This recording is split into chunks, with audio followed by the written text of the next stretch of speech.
المرسلين اما بعد فاعوذ باللہ من الشیطان الرجیم بسم اللہ الرحمن الرحیم.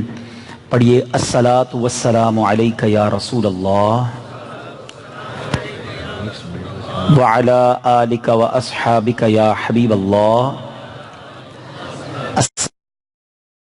نبی اللہ وعلی آلک واصحابک یا نور اللہ. میٹھے میٹھے اسلامی بھائیوں، بڑی خوشی کا موقع ہے کہ آج لیاقت آباد میں ایک عظیم الشان مدرسۃ المدینہ کی عمارت کا افتتاح ہے، اور ماشاءاللہ کچھ تاجر اسلامی بھائیوں نے، بلڈر اسلامی بھائیوں نے یہ خوبصورت عمارت، یہ مدرسہ ہمیں بنا کر دیا ہے. رب کریم ان کو اس کی بہترین جزا عطا فرمائے. خوش نصیب لوگ یہ کام کرتے ہیں. یاد رہے، ثواب جاریہ والے کچھ کام ایسے ہوتے ہیں کہ اللہ جس سے چاہے لے لے. ہم دنیا میں نہیں رہیں گے، ایسے کام کر کے جاؤ کہ ہم رہیں نہ رہیں وہ نیکی باقی رہے اور ہمیں قبر میں بھی ثواب کے تحفے ملتے رہیں. اور اس میں ایک بہترین کام اللہ کا گھر بنانا ہے، مسجد بنانا ہے، مدرسہ بنانا ہے، کنواں کھدوانا ہے، درخت لگانا ہے. بہت سارے ایسے کام ہوتے ہیں جو رہ جاتے ہیں، نیکی چلتی رہتی ہے، ہم دنیا سے چلے جاتے ہیں. تو مبارکباد دوں گا میں ان تمام اسلامی بھائیوں کو جنہوں نے بھی اس میں دامے، درہمے، قدمے، سخنے حصہ ملایا. اللہ ان سب کو بہترین جزا عطا فرمائے. یہاں جتنے بچے قرآن پڑھیں اللہ سب کو حافظ قرآن بنائے، عالم باعمل بنائے، اور ان کے لیے جنہوں نے اس میں حصہ ملایا ثواب جاریہ بنا دے. ایک پہلے مدنی پھول پیش کر دوں، نیکی کی دعوت پیش کر دوں، پھر میں انشاءاللہ اپنے مختصر بیان کی طرف آؤں گا. ماشاءاللہ جب میں آیا تو میں نے محفل کا انداز اور یہ سجاوٹ اور یہ خوبصورتی دیکھی. واقعی اس میں خرچ بھی ہوا ہے، آپ کی کوششیں بھی ہیں، مگر میں یہاں ایک مدنی پھول عرض کرنا چاہوں گا. اور یہ ہم نے اپنے پیر و مرشد سے سیکھا، امیر اہل سنت سے سیکھا کہ جب بھی اجتماع کریں، محفل کریں، نیکی کا کوئی بھی کام کریں، وہ اس طرح کریں کہ کسی کی حق تلفی نہ ہو، کسی کو ہم سے تکلیف نہ ہو. آپ روڈ پہ، گلی میں کبھی بھی اجتماع کریں گے نا، تو اس اجتماع میں لا محالہ کسی نہ کسی کو پرابلم ہوگی. کسی کی پارکنگ رک جائے گی، کسی کا راستہ بند ہو جائے گا. اب اتنی بڑی آواز میں نعت شریف، لوگ آرام بھی تو کر رہے ہیں نا. اس وقت 11:30 بج رہے ہیں رات کے، بلکہ شاید 11:35 ہو گئے. کئیوں کو صبح جاب پہ جانا ہے، کام پہ جانا ہے، چھوٹے بچے ہوتے ہیں جن کی آنکھ کھل جاتی ہے، کئی گھروں میں بیمار ہوتے ہیں. میں ہاتھ جڑے ہوئے میرے، لیکن مجھے جو میرے پیر و مرشد نے سکھایا میں وہی میسج آپ کو دے رہا ہوں کہ ہمیشہ اگر ایسا کوئی پروگرام کرنا ہے تو کسی ہال میں کر لیں، کسی مسجد میں کر لیں، کسی کو ہم سے تکلیف نہ ہو. امیر اہل سنت کا جملہ بڑا پیارا ہے، آپ کسی کو تکلیف پہنچا کے نیکی نہیں کما سکتے. ہو سکتا ہے آپ میں سب کہیں گے نہیں جناب ہم نے سب سے اجازت لے لی تھی، کسی کو کوئی پرابلم نہیں. جناب مسئلہ یہ ہے کہ ہم اگر میلاد کریں، اجتماع کریں، تو کس کی مجال ہے جو ہمیں کہے نہیں جناب ہم اجازت نہیں دیتے، پھر ہم اس کو کچھ اور بنا دیتے ہیں، ہم اس کے بارے میں مائنس باتیں کرتے ہیں، تو بیچارہ ڈرتا ہے، کچھ کہتا ہی نہیں ہے. تو یہ نہ کریں. میری مائک والے بھائی سے گزارش ہے بالکل آواز کم کر دیں، جتنے لوگ اٹھیں فقط ان کو میری آواز جائے. اور آئندہ کے لیے سارے بھائی نیت کریں، دعوت اسلامی کے ذمہ داران نیت کریں. ہماری یہ پالیسی ہی نہیں ہے، ہمارا یہ انداز ہی نہیں ہے کہ ہم روڈ پر، گلی کے اندر اس طرح اتنے بڑے مائک لگا کر اجتماع کریں. بے شک چھوٹا اجتماع ہو. دیکھیں امیر اہل سنت وہ واحد شخصیت ہے میں سمجھتا ہوں جو اس طرح لائیو چینل پر آ کر خود میلاد مناتے ہیں، میلاد منانے کی ترغیب دیتے ہیں، اور ہمیں ہی سمجھاتے ہیں کہ چوری کی لائٹ لے کر جو چراغاں کرتے ہیں ان کو فرماتے ہیں اس سے کیا ثواب ملے گا. اگر چراغاں کرنا ہے اپنی جیب سے کریں. آپ نے محفل کرنی ہے، کسی کو تکلیف نہ دیں، کسی کی نیند خراب نہ کریں. اور یہی شریعت سکھاتی. اور یہ بات کہیں اور سے نہیں لایا امیر اہل سنت. فقہی جزیہ بیان کرتا ہوں میں. 1000 نمازی ہوں، ٹھیک ہے، اور امام صاحب بہت اچھی تلاوت کرتے ہوں. 999 نمازی چاہتے ہیں امام صاحب لمبی قرات کریں، بڑا مزہ آتا ہے. ایک نمازی کو لمبی قراءت سے اگر تکلیف ہے تو شریعت کہتی ہے کہ امام صاحب کو اس ایک کی تکلیف کی وجہ سے مختصر تلاوت کرنی ہوگی. یہ ہے شریعت کا حکم. نماز، قرآن، اس میں کہا گیا کہ نہیں تکلیف نہیں ہونی چاہیے. ہم بعض اوقات جذباتی ہو جاتے ہیں.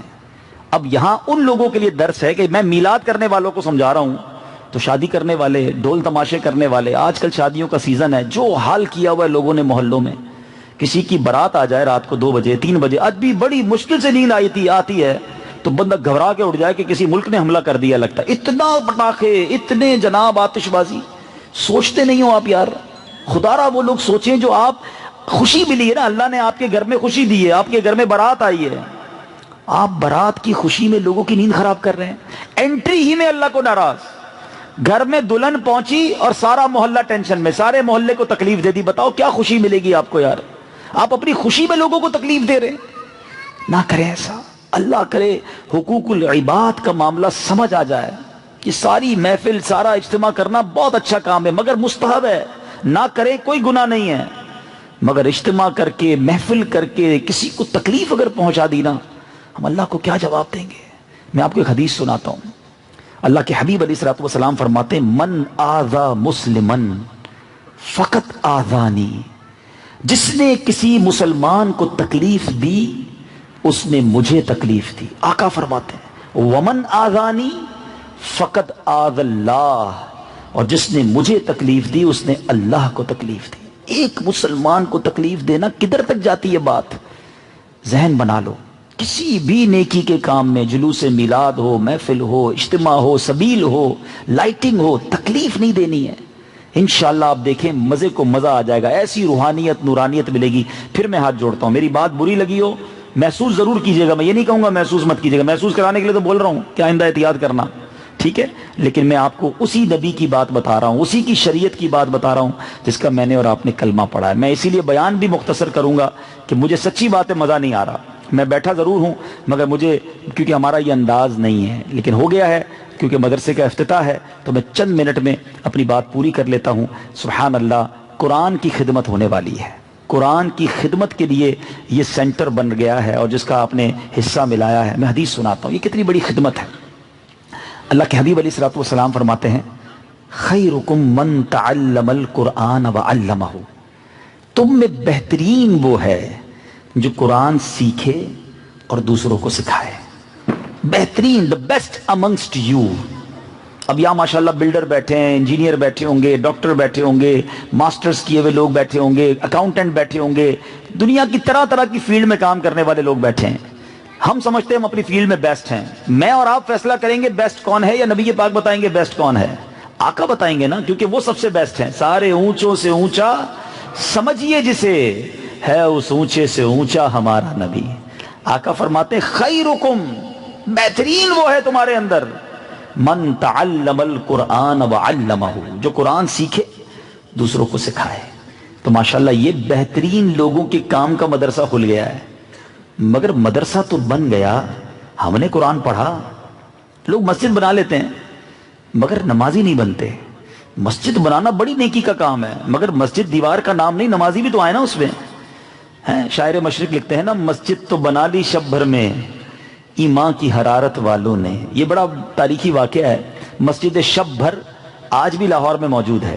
ایک رات میں یہ مسجد بنی تھی، قیام پاکستان سے پہلے ایک جگہ ڈسپیوٹ ہو گیا کہ یہ جگہ مسجد ہے یا غیر مسلموں کی عبادت گاہ ہے۔ مسلمانوں کا دعویٰ تھا ہماری مسجد ہے، غیر مسلموں نے کہا ہماری عبادت گاہ ہے۔ جج نے کہا صبح آؤں گا، آ کر دیکھوں گا، اگر مسجد ہوئی تو مسجد ڈکلیئر کر دوں گا، دوسروں کی عبادت گاہ ہوئی تو ان کی عبادت گاہ ڈکلیئر کر دوں گا۔ مسلمانوں کو بڑا جوش آیا، راتوں رات اینٹیں سیمنٹ لی اور رات ہی میں مسجد بنا دی۔ صبح جب جج صاحب آئے تو مسجد کھڑی تھی۔ وہ مسجد آج بھی لاہور میں موجود ہے، اس کا نام ہی شب بھر ہے، ایک رات میں بن گئی مسجد۔ مگر علامہ اقبال بھی شاعر مشرق ہے نا، کیا کمال کا شعر لکھا، کہتے ہیں مسجد تو بنا لی شب بھر میں ایمان کی حرارت والوں نے، من اپنا پرانا پاپی ہے برسوں میں نمازی بن نہ سکا۔ مسجد رات میں بنا لیتے ہو، سالوں میں نمازی نہیں بنتے ہو۔ مدرسہ بن گیا لیاقت آباد والو، بچے کل سے آنا بھی شروع ہو جائیں گے، پڑھنا بھی جلدی شروع ہو جائیں گے۔ ہم قرآن کب پڑھیں گے؟ ہمارے سینوں میں قرآن کب آئے گا؟ ہم قرآن کے نور کو کب اپنائیں گے؟ قرآن اللہ کی کتاب ہم سب کے لیے پیغام ہے رب کا، سر چشمہ ہدایت ہے، راہ نجات ہے، مگر ہم قرآن سے کتنا دور ہیں۔ حدیث پاک کا مضمون ہے وہ دل ویران ہے جس میں کچھ قرآن نہیں ہے۔ اپنے آپ سے پوچھو میرے دل میں کتنا قرآن ہے؟ قرآن کے ساتھ آپ نے پتہ کیا کیا ہے؟ ایک حکایت ہے، ایک بوڑھی عورت بیمار بھی تھی، غریب بھی تھی، علاج کے پیسے بھی نہیں تھے، اس کا بچہ ولایت چلا گیا اور ولایت اس کے بیٹے نے 1 مہینے بعد اپنی ماں کو خط بھیجا، انویلپ آیا، ماں بڑی خوش، بیٹے کا خط آیا ہے، ولایت سے خط آیا، مگر بیچاری پڑھی لکھی نہیں تھی، خط کو چوما، آنکھوں سے لگایا، دراز میں رکھ دیا۔ اگلا مہینہ ہوا، پھر خط آیا، پھر خوش، بیٹے کا ولایت سے خط آیا، بیٹا یاد رکھتا ہے مجھے، پڑھنا آتا نہیں تھا، پھر آنکھوں سے لگایا، پھر چوما، پھر دراز میں رکھ دیا۔ ہر مہینے خط آتا رہا، ہر مہینے وہ عورت چوم کر آنکھوں سے لگا کر دراز میں رکھتی رہی، کھانے کو پیسے نہیں، علاج کو دوائی نہیں، آخر اسی قسم پرسی میں وہ عورت دنیا سے چلی گئی۔ پڑوسی آئے، گھر کی صفائی کرنے لگے، بولی تو بہت سارے لفافے، اور جب ان انویلپس کو کھولا گیا تو ہر انویلپ میں، ہر لفافے میں منی آرڈر تھا۔ بیٹا اپنی ماں کو ہر مہینے پیسے بھیجتا تھا، ماں کو پڑھنا ہی نہ آیا کہ یہ چیک ہے، وہ تو خط سمجھ کے چومتی رہی، دراز میں رکھتی رہی، سارے پیسے کیش ہو جاتے، علاج بھی ہو جاتا، کھانا بھی کھاتی، گھر بھی بن جاتا، وہ چیک ایسے ہی رہ گئے، ماں قبر میں چلی گئی۔ یہ حکایت ہے، مگر اپنے دل پر ہاتھ رکھ کے پوچھو، ہم قرآن کے ساتھ کیا کر رہے ہیں؟ چومتے ہیں، آنکھوں سے لگاتے ہیں، ہر گھر میں رکھتے ہیں، جلدان کے اندر، ہم سب کے گھروں میں قرآن ہوگا، نئی دکان لی، قرآن رکھنا ہے، شادی ہوئی، دلہن کے سر پہ قرآن رکھنا ہے، قرآن خوانی کراؤ بھائی، روزی میں برکت ہو جائے گی، بس اس لیے آیا قرآن۔ اس قرآن میں ہمارے لیے کتنے خزانے موجود ہیں، اس قرآن میں ہمارے لیے کتنا رب کا پیغام موجود ہے، کیا کیا میسیجز موجود ہیں، اس کے لیے کوئی ٹائم نہیں۔ قیامت کے دن کیا یہ جواب دے سکو گے کہ مولا ٹائم نہیں تھا قرآن پڑھنے کا؟ پچھلے دنوں سوشل میڈیا پہ کلپ چل رہا ہے کہ ایک اسکول ٹیچر نے اعلان کیا کہ ہمارے اسکول میں لائبریری بنانی ہے، سب بچے اپنے گھر سے ایک کتاب ایسی لے آؤ جو گھر میں کوئی نہ پڑھتا ہو، تاکہ لائبریری میں رکھ دیں گے۔ ساری کلاس کے بچے گھر سے قرآن پاک اٹھا کر لے آئے کہ ہمارے گھر میں قرآن نہیں پڑھتا کوئی، خالی پڑھا ہوا ہے، فارغ پڑھا ہوا ہے۔ یہ چوٹ نہیں ہے ہمارے لیے؟ اتنے سارے لوگ بیٹھے ہیں، سب کے پاس موبائل ہوں گے، اگر میں آپ سے پوچھوں بتاؤ آج پورے دن میں کون کون سے سافٹ ویئر آن لائن کیے ہیں، تو نہ جانے کوئی 5 سافٹ ویئر کے نام لے گا، کوئی 10 کے نام لے گا، اور ایک ایک سافٹ ویئر 50 بار دیکھتے رہتے ہیں، کھول کھول کے دیکھتے رہتے ہیں، every software online daily. قرآن کب آن لائن کیا تھا؟ قرآن تو رمضان میں دیکھا تھا، اب کب آن لائن کا پلان ہے؟ اگلے رمضان میں دیکھ لیں گے۔ اتنی دوری قرآن سے۔ اور پتہ ہے جب بندہ قبر میں چلا جائے گا تو یہ سارے سافٹ ویئر آف لائن ہو جائیں گے، اور قرآن قبر میں بھی آن لائن ہوگا، سارے سافٹ ویئر آف لائن ہوں گے، قرآن قبر میں آن لائن ہو جائے گا۔ کیوں؟ احادیث نہیں پڑھی جو سورہ ملک روزانہ پڑھتا ہے، جب عذاب کے فرشتے عذاب دینے آئیں گے تو یہ سورہ ملک روک بن جائے گی، رکاوٹ بن جائے گی۔ اے مدرسۃ المدینہ کے افتتاح میں آنے والوں، آج ایک نیت کر کے جانا ہے، مجھے بیکار قرآن سے دور والی زندگی نہیں گزارنی، قرآن کے نور سے اپنے سینوں کو منور کرو، روز پڑھیں قرآن۔ ایک نیت کریں کہ میں اس دن سوؤں تک میری آنکھیں کچھ قرآن نہ دیکھ لیں، میں اس دن سوؤں گا نہیں جب تک میری زبان کچھ قرآن نہ پڑھ لے، میرے کان کچھ تلاوت نہ سن لے۔ کیسے دن گزر جائے میرا بغیر قرآن کے؟ کچھ تو پڑھ لو، کچھ تو دیکھ لو، اللہ کا کلام ہے۔ توریت میں حضرت موسیٰ سے رب نے کلام فرمایا کہ اے موسیٰ، جب تم لوگوں کے پاس اپنے کسی دوست کا خط آتا ہے تو بڑی توجہ سے کھول کر پڑھتے ہو، میں مضمون عرض کر رہا ہوں، کوئی اگر اچانک کوئی خط دے دے تو سائٹ پہ بیٹھ جاتے ہیں، آج کے دور میں میسج آتا ہے فوراً واٹس ایپ پہ دیکھتے ہیں، اچھا میرے بیسٹ فرینڈ کا میسج ہے، اور اگر اس خط کو پڑھنے میں کوئی بیچ میں بات کرے تو بندہ کہتا ہے رک جاؤ ذرا غور سے پڑھنے دو۔ اے موسیٰ، یعنی توریت میں اللہ نے فرمایا تمہارے نزدیک تمہارے دوست کے پیغام کی اہمیت ہے مگر میرے کلام کی اہمیت نہیں ہے۔ اللہ کے کلام پڑھنے کے لیے کس کے پاس ٹائم ہے؟ نہ کریں ایسا۔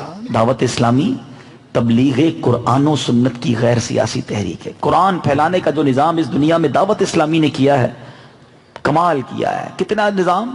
4000 سے زیادہ مدرسے بچوں کے لیے، تقریباً 1.5-2 لاکھ بچے بغیر فیس کے قرآن پاک پڑھ رہے ہیں۔ یہ ان میں سے ایک شاخ ہے۔ آج لیاقت آباد والوں ایک برانچ بنی ہے، 4000 برانچیں بنی ہوئی ہیں پوری دنیا میں۔ ابھی پچھلے دنوں ہم یوکے میں تھے، 4000 بچے یوکے میں اللہ کی رحمت سے دعوت اسلامی کے مدرسوں میں بغیر کسی فیس کے قرآن پڑھ رہے ہیں۔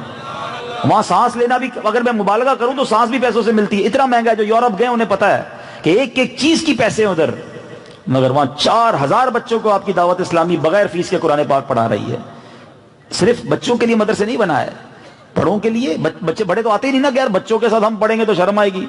تو بڑوں کے لیے مدرسۃ المدینہ بالغان بنا دیے. جگہ جگہ مسجد میں ہمارے مبلغین بیٹھے ہیں، آؤ قرآن پڑھ لو. کوئی مغرب کے بعد، کوئی عشاء کے بعد، کوئی فجر کے بعد، جو ٹائم آپ کے پاس ہے 15 منٹ آؤ قرآن پڑھنے والوں میں بن جاؤ. بتاؤ کیا بن جاؤ گے؟ وہی حدیث جو بیان کے شروع میں بیان کی تھی، خیرکم من تعلم القرآن وعلمہ، بہترین وہ ہے، بہترین بن جاؤ گے جو قرآن پڑھے یا دوسروں کو پڑھائے، سیکھے یا سکھائے. بیٹھ جاؤ مدرسوں میں. اچھا پھر ایک الگ پرابلم، نہیں جناب ٹائم نہیں ہے، آفس سے آتے ہیں تو عشاء کی نماز بھی گزر چکی ہوتی ہے، بڑے بیزی ہیں، رات دیر کو آتے ہیں گھر پہ. اب فکر تو آپ کو کرنی چاہیے تھی، مگر دعوت اسلامی نے اس کا بھی سولوشن نکال دیا کہ اب ہم نے مدرسۃ المدینہ آن لائن بنا دیا.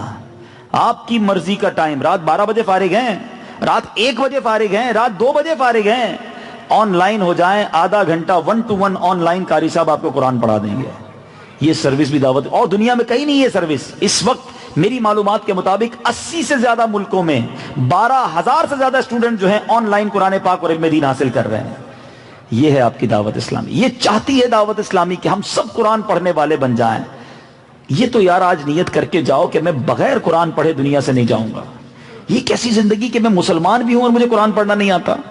تو آج نیت کر کے جائیں.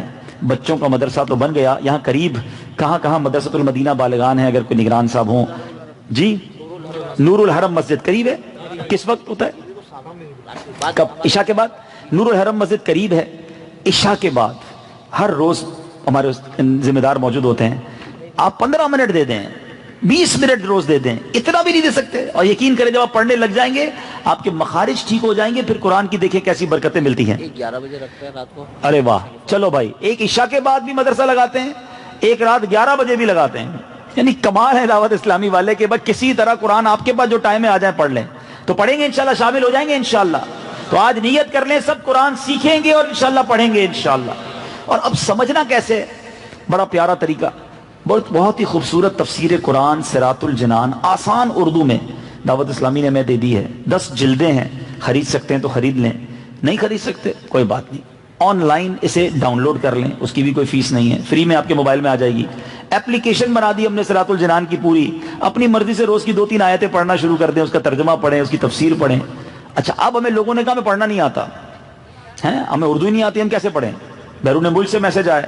ہم نے ان کا بھی ایکسکیوز ختم کیا، ان کا بھی یہ عذر ختم کیا کہ اب ہم نے تفسیر قرآن کو آڈیو کلپ میں جاری کرنا شروع کر دیا. چلو سن تو سکتے ہو، سن لو قرآن، سن لو کہ اللہ نے کیا فرمایا. اتنی ساری فیسلٹیز ہوں پھر بھی میں قرآن نہ پڑھوں. اپنے دل سے پوچھیے ہم کیا کر رہے ہیں. بس آج میں یہی میسج دینا چاہتا ہوں کہ جتنے بھائی ہیں میرے، جتنے لوگ یہاں سن رہے ہیں، مجھے آن لائن سن رہے ہیں، یہ نیت کر لیں کہ ہم روز قرآن پڑھیں گے. قرآن سے دوستی کر لو، یہ قبر میں بھی کام آئے گا، یہ محشر میں بھی کام آئے گا، یہ شفاعت کرے گا انشاءاللہ. اور بغیر قرآن کی اچھی زندگی نہیں ہے. اور دعوت اسلامی کے جو مدرسے جہاں جہاں دنیا میں مجھے آپ سن رہے ہیں، معلوم کیجئے آپ کے قریب دعوت اسلامی کا مدرسۃ المدینہ، بڑوں کے لیے کہا ہے وہاں چلے جائیں، بچوں کے مدرسے میں چلے جائیں. اسلامی بہنوں کے لیے اسلامی بہنوں کے مدرسے بنا دیے ہیں، تو جائیں اور قرآن پڑھیں. اللہ پاک ہم سب کو عمل کرنے کی توفیق عطا فرمائے. آخر میں ایک بار پھر مبارکباد پیش کروں گا کہ جن لوگوں نے یہ مدرسہ بنایا، اللہ ان کو اس کی بہترین جزا دے اور ان کے ایک ایک روپے کے بدلے انہیں جنت میں اعلیٰ محل عطا فرمائے. آمین بجاہ النبی الامین صلی اللہ تعالی علیہ وسلم. دعا کر دیں. الحمدللہ رب العالمین والصلاة والسلام علی سید الانبیاء والمرسلین. اللهم ربنا آتنا في الدنيا حسنة وفي الآخرة حسنة وقنا عذاب النار وقنا عذاب القبر وقنا عذاب الحشر وقنا حساب الميزان. رب کریم ہم سب کا جمع ہونا اپنی بارگاہ میں قبول فرما. ہم سب کے تمام صغیرہ کبیرہ گناہوں کو معاف فرما. ہماری، ہمارے ماں باپ کی اور نبی پاک علیہ الصلوۃ والسلام کی ساری امت کی بخشش فرما. اس اجتماع کو قبول فرما، اس مدرسے کو قبول فرما، اس خرچ کو قبول فرما اور بہترین صدقہ جاریہ بنا دے. اے اللہ جب ہم نے تیرے کلام کے بارے میں سنا ہے، ہمیں قرآن سے سچی محبت عطا فرما. اللہم نور قلوبنا بالقرآن، اللہم نور صدورنا بالقرآن، اللہم نور قبورنا فی القرآن. اے اللہ قرآن کے نور سے ہمارے دلوں کو منور فرما. قرآن کے پیغام کو سمجھنے اور اس پر عمل کرنا نصیب فرما. دعوت اسلامی کے مدنی ماحول پر ہمیں استقامت نصیب فرما. جتنے بھائی ہاتھ اٹھائے موجود ہیں، مالک تو سب کے نام بھی جانتا ہے اور کام بھی جانتا ہے. سب کی تمام نیک اور جائز مرادوں کو پورا فرما دے. سب کی جھولیاں بھر دے، بیماروں کو شفا دے دے، قرضداروں کے قرضے اتر جائیں، نیک اور صالح اولاد بے اولادوں کو دے دے۔ اے اللہ مشکلیں آسان فرما، پریشانیاں دور فرما۔ ربی یسر ولا تعسر وتمم لنا بالخیر یا فتاح وبک نستعین برکت ان اللہ وملائکتہ یصلون علی النبی یا ایہا الذین آمنوا صلوا علیہ وسلموا اللہ علی النبی الامی وآلہ صلی اللہ علیہ وسلم صلاۃ و سلاما علیک یا سیدی یا رسول اللہ۔ جب دم واپسی ہو یا اللہ، سامنے ہو روضہ رسول اللہ، اور لب پہ ہو لا الہ الا اللہ محمد رسول اللہ صلی اللہ علیہ وسلم۔